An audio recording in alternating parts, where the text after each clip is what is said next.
Why are these path integrals physically significant? Well, one answer to that question is if we have a wire or a coil or a spring lying in three-dimensional space, and we would like to calculate the total mass of that wire. If we know the density at any point in the wire, then the total mass is equal to the path integral of the density function integrated over the curve or the path C. Okay? So it's analogous to the double and triple integrals that we looked at last lecture, where you want to calculate, for example, the total mass of a plate, a two-dimensional plate. Okay. Now you can come up with this by, again, slicing and summing. Right?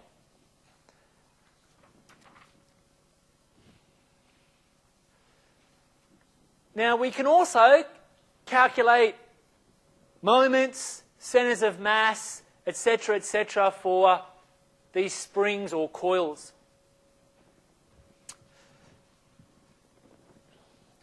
In particular, path integrals provide a perfect means for this type of study. There's a lot of formulas on this, but again, they're analogous to the double integral stuff that we talked about last lecture.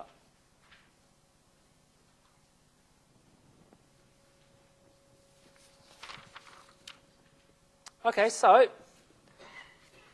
one important thing to remember here is that for these coils and wires, we use mass per unit length to measure density. Okay, so let's do an example. Here's a little something on the moment of inertia. Some more formulas, but I don't really want to talk about them at the moment. I want to actually calculate a particular example. Okay, a wire, it sits in this case, the YZ plane, and we have the parameterization for our wire. So this little red curve represents our wire. Okay? And we're also given the density at any point along our wire. The question is, calculate the centre of mass of our wire. Okay, now with these kinds of problems, symmetry is important. Okay? So, just to save ourselves some calculations, who can tell me what's the x component for the centre of mass? 0. Why? Yeah, well, because the wire essentially lies in the YZ plane. Okay? So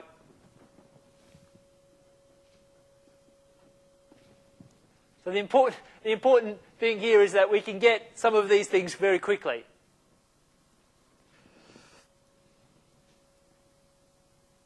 Okay, so for the other two coordinates,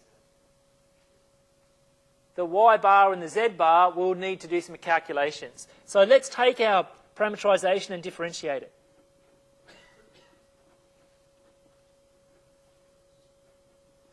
Now here I've used j's and k's. I'm just going to write it as an ordered triple here. I hope you don't mind.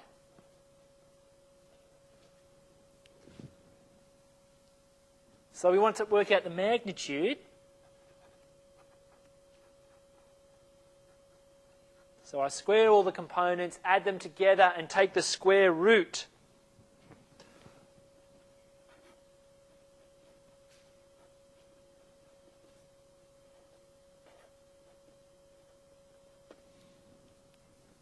Should get something like this. Now note here we have the dependency on t. We haven't seen that before. It does actually make the integral harder in theory, but I think we're going to be okay with this one. All right, so here's our density function. That plays the role of F. So we want to evaluate delta along our parameterization.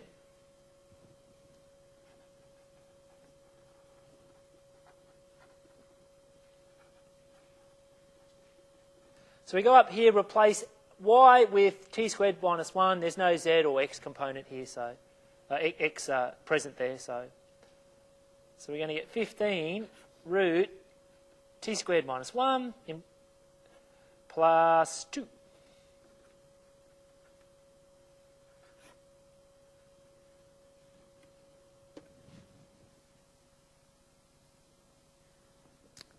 Okay. So to calculate the mass,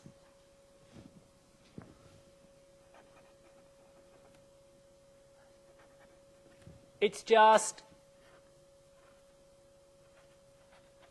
the path integral of the given density function over the curve curly C. So in this case, we go back to our parameterization. There are our limits of integration.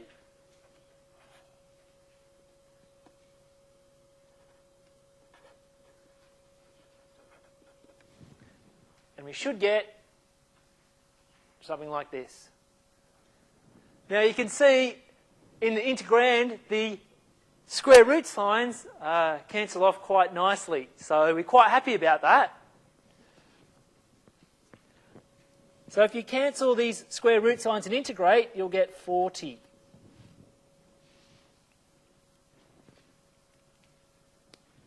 Okay, but you should check that. Okay, so we've calculated the mass. Now we calculate the relevant moments.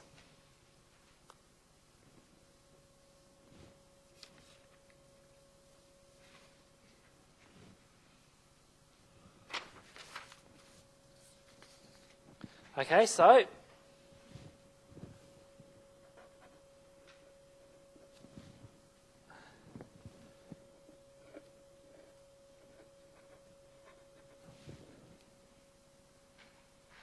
let's see if we can calculate the path integral here. Well, again, we replace y with the corresponding parameterization component, y.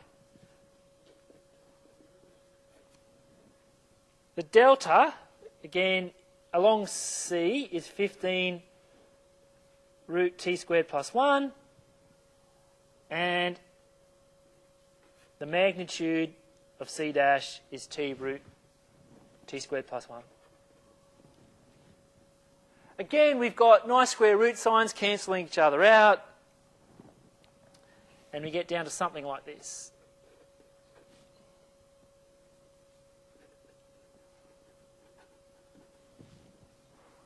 Okay, so if you integrate this,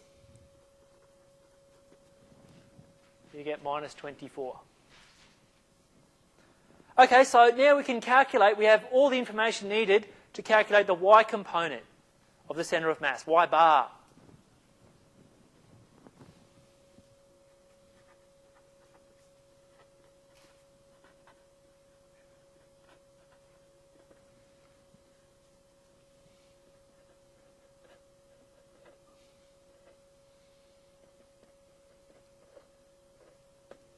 Okay, so according to my calculations, the y component is minus 3 on 8. Okay?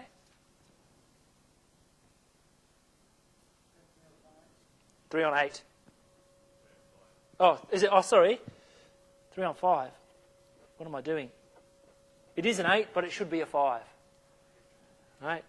Thank you. All right. So what about the Z bar, the Z component of centre of mass? Well, you just go through and you calculate the moment that you want.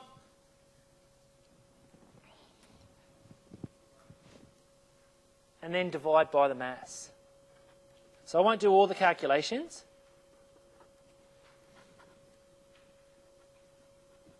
Okay. I got 75.